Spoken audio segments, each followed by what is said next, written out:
21 मार्चच्या जागतिक वन दिनानिमित्त वनराई आणि जलसंकट या विषयाचा हा एक झटपट आढावा आहे.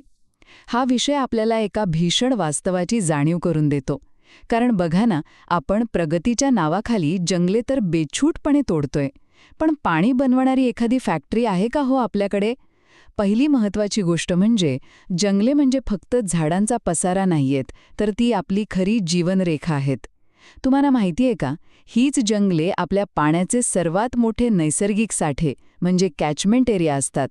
झाडांची मुळं पावसाचं पाणी अगदी घट्ट धरून ठेवतात आणि जमिनीत खोलवर मुरवतात. सोप्या भाषेत सांगायचं तर या हिरव्या सावलीशिवाय जमिनीखालचं पाणी टिकवून ठेवणं केवळ अशक्यच आहे. आता दुसरा मुद्दा म्हणजे वाढत्या वनतोडीचा आणि आपल्या जलसंकटाचा अगदी थेट संबंध आहे. हे साधं गणित आहे.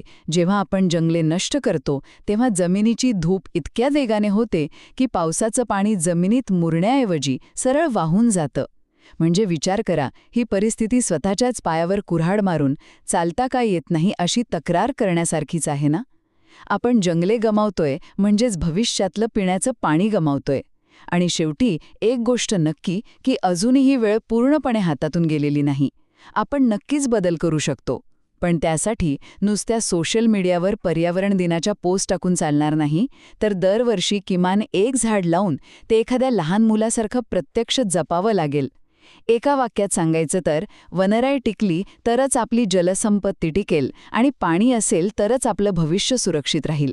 म्हणूनच आज या जागतिक वनदिनी एक वचन स्वतःला देऊया. चला, प्रत्यक्ष कृतीतून वनराईचं संवर्धन करूया आणि जलसंकटाला कायमचा आळा घालूया.